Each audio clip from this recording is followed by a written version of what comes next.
नमस्कार स्टूडेंट्स। आज हम छायावादी युग पढ़ेंगे।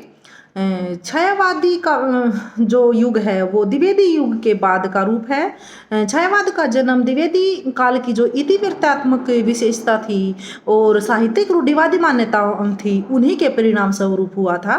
छायावाद की प्रमुख प्रवृत्तियों को ध्यान में रखते हुए भिन्न भिन्न विद्वानों ने इसकी अलग अलग परिभाषा दी है। आचार्य रामचंद्र शुक्ल जी ने छायावाद की परिभाषा देते हुए बताया है कि छायावाद का प्रयोग दो अर्थों में समझना चाहिए।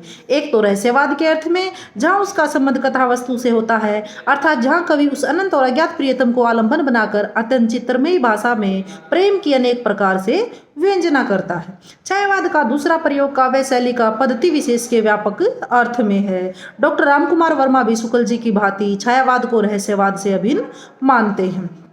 उनका कथन है कि परमात्मा की छाया आत्मा में और आत्मा की छाया परमात्मा में पड़ने लगती है तो वही छायावाद है। डॉक्टर नगेंद्र ने छायावाद की परिभाषा देते हुए बताया है कि स्थूल के प्रति सूक्ष्म का विद्रोह ही छायावाद है।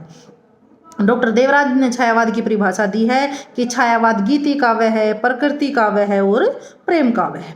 महादेवी वर्मा ने भी छायावाद के संबंध में लिखा है कि छायावाद ने मनुष्य के हृदय में और प्रकृति के उस संबंध में प्राण डाल दिए जो प्राचीन काल से बिंब प्रतिबिंब के रूप में चला आ रहा है, जिसके कारण मनुष्य की प्रकृति अपने दुख में उदास और सुख में पुलकित जान पड़ती है।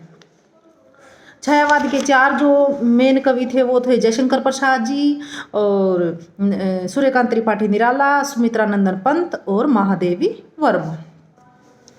जो इसकी प्रमुख प्रवृत्तियां हैं वो है सबसे पहले रहस्यात्मक भावना।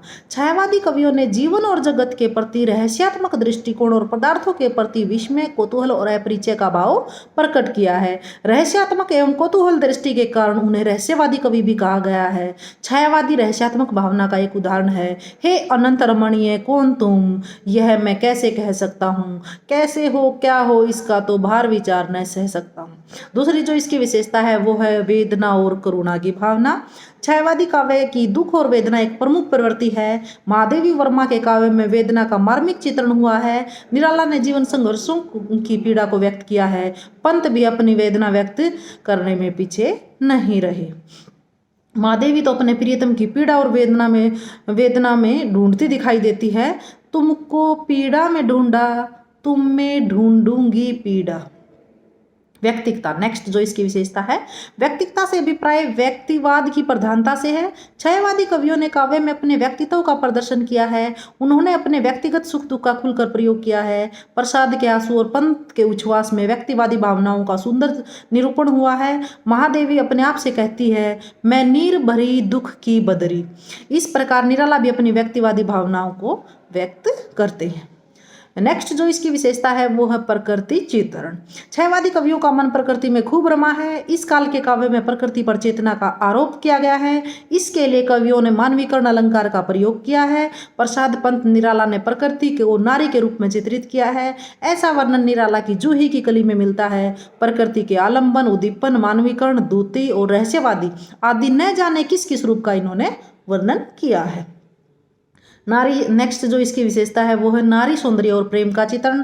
इस काल के कवियों ने नारी सौंदर्य का चित्रण सूक्ष्म और अश्लीलता से रहित किया है। छायावादी कवियों के नारी चित्रण में कहीं दुराव छिपाव नहीं है। कवि ने विरह और मिलन की अनुभूतियों का सफलतापूर्वक चित्रण किया है। उनकी कविताओं में नारी के सौंदर्य चित्रण में स्थूलता और नग्नता नहीं है, बल्कि स्वाभाविकता है।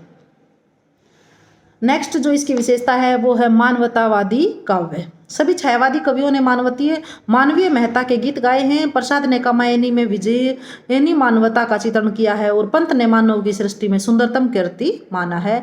इस प्रकार छायावादी काव्य ने कदम कदम पर मानवीय गुणों का उल्लेख किया है। नेक्स्ट जो इसकी विशेषता है वो है राष्ट्रीय भावना। छायावादी कविता में राष्ट्रीय भावना और देश प्रेम का सुंदर चित्रण किया गया है। इन कविताओं में देश प्रेम की भावना के कई रूप हैं। प्राचीन के गौरव का सम्मान और देश के प्राकृतिक सौंदर्य के प्रति अनुराग की इस काव्य में सुंदर अभिव्यक्ति हुई है। अरुण यह मधुमेह देश हमारा, जहाँ पहुँच अनजान क्षितिज को मिलता एक सहारा। नेक्स्ट जो इसकी विशेषता है वो है अभिव्यंजना शैली में कांति। छायावाद में जिस प्रकार द्विवेदी युगीन इतिवृत्तात्मक प्रवृत्ति के प्रति विद्रोह की भावना है, उसी प्रकार अभिव्यंजना शैली का भी बदला हुआ रूप दिखाई देता है। इन कवियों ने अपने भाव को प्रकट करने के लिए विधात्मक एवं वर्णन प्रधान शैली को न अपनाकर लाक्षणिक और प्रतीकात्मक शैली का प्रयोग किया है। इस युग के अभिव्यंजना शैली के अंग हैं प्रतीकात्मक, चित्रात्मक भाषा, मुक्त गीति शैली, भारतीय और पाश्चात्य अलंकारों का प्रयोग, कोमलकांत पदावली, परंपरागत छंदों का निषेध और मुक्त छंद विधान। अतः सार रूप में कहा जा सकता है कि छायावाद भाव और कला की दृष्टि से अत्यंत समृद्ध काव्य धारा है। धन्यवाद।